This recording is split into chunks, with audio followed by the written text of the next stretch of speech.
The Dover Strait, joining the English Channel to the North Sea, is one of the world's busiest seaways. It forms the frontier which has to be crossed to reach the continent of Europe.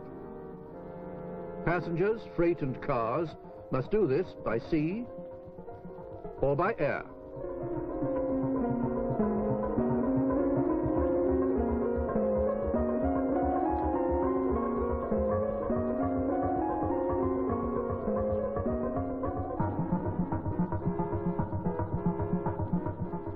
The need to embark and disembark, to load and unload on both sides of the frontier, all these transshipments and changes of vehicle often make it a time-consuming and expensive business.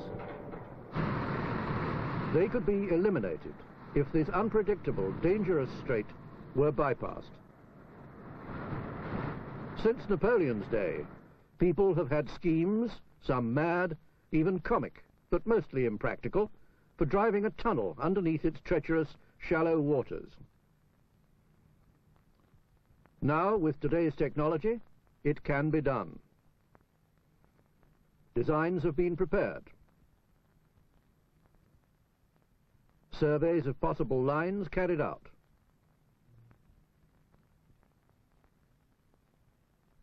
The old idea of a bridge was considered afresh as an alternative and discarded as far too costly and too hazardous for shipping.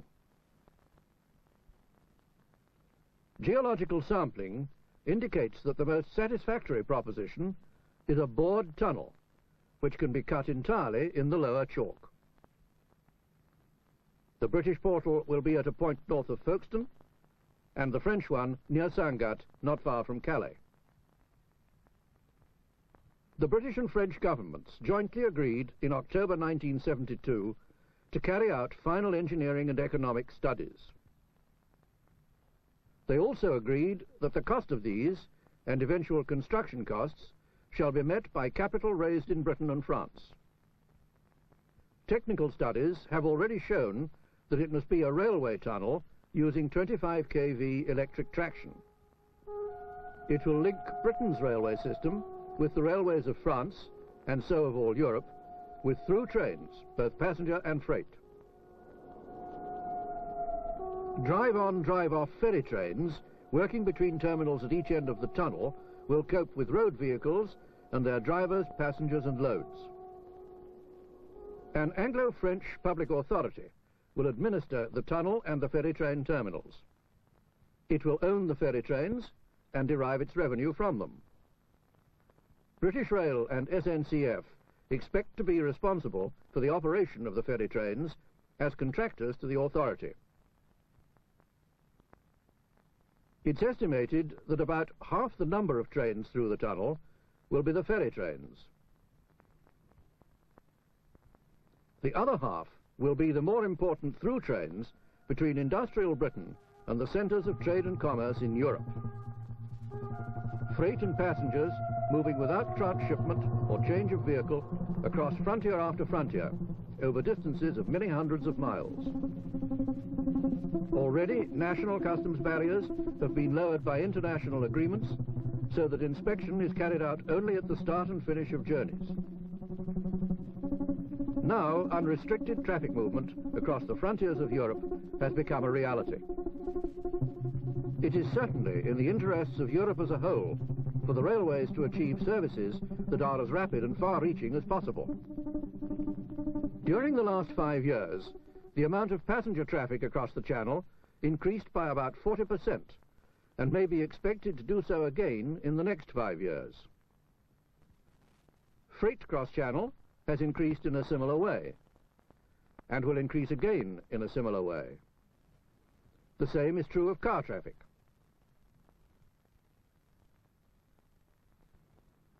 At present, more passengers go by air than rail-sea-rail. By 1980, this might well be accentuated. But with a tunnel, things could be different. At today's train speeds, the time, say from London to Newcastle, is 3 hours 35 minutes. With the tunnel open, the journey from London to Paris would scarcely take any longer, and city centre to city centre would be only a little slower than the airlines, taking into account their bus journeys at either end.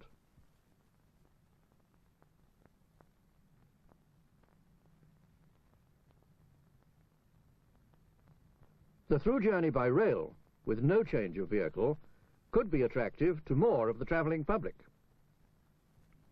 About the time the tunnel is completed, there will be high-speed trains on both British and French railways. With these, journey times could equal or be better than air journey times. This could mean even more people choosing to travel by rail. But fast rail transits city to city cannot be achieved just by making use of the tunnel. The tunnel is a link, but no more. High overall speeds, to take maximum advantage of the tunnel, mean investment in fast track between the tunnel portals and the cities of Britain and Europe. On the British side, as an example, there are 4 possible routes between the tunnel and London, and none of them is suitable for the British and continental high-speed trains of the future. Confined bridges, sharp curves, tunnels unfit for long and high continental rolling stock, crossovers quite unsuitable for 150-mile-an-hour trains, most of these routes could be ruled out from the start.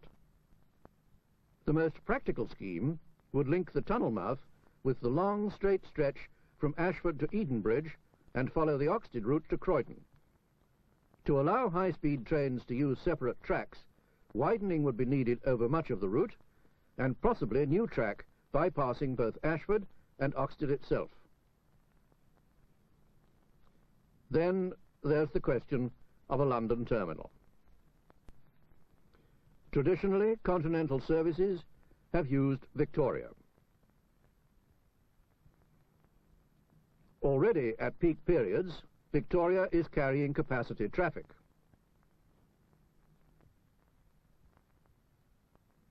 Making it compatible with continental rolling stock and enlarging it, hemmed in as it is, would create formidable problems.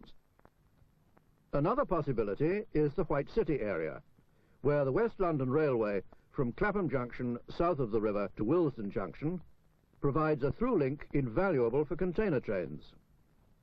There's a lot of uncommitted land, good for a spacious new terminal. Westway gives a fast motor route into central London. There are underground railway facilities nearby. The now disused Surrey Docks area has been considered by the town planners as another possible site.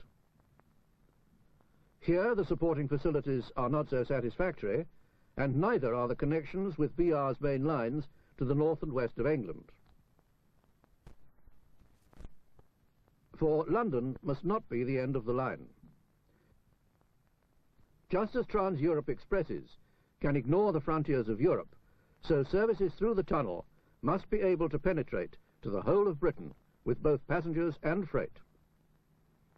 The Midlands and the north, Scotland, Wales and the southwest must all benefit from the existence of the Channel Tunnel. The effect of a tunnel on journey times and the rapid interchange of travellers and goods between Britain and the continent goes much farther than the simple advantage of an all-weather dry land crossing. Its importance and the transport investment which must be made in order to support the tunnel involves millions of people, many millions of pounds worth of trade. The tunnel and the railway development which must go along with it will bring all the principal cities of Europe nearer to us than they have ever been before. General Sir Garnet Wolseley, that eminent Victorian military personage, was comforted by the presence of a great wet ditch between Britain and what he called the unscrupulous foreigner. With greater enlightenment, now one wants to dive under that ditch and eliminate the Dover Strait as an economic and social constraint in European life. A tunnel can be an inestimably valuable express link with Europe, given wise railway investment.